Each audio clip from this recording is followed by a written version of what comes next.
So we are starting a new project in Glenville, not far from our shop. We are at another earthen pond, and we are removing cattails all the way around this pond.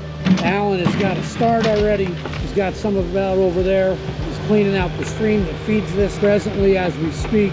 We're going to keep at it, and we'll keep you updated on how everything's going here.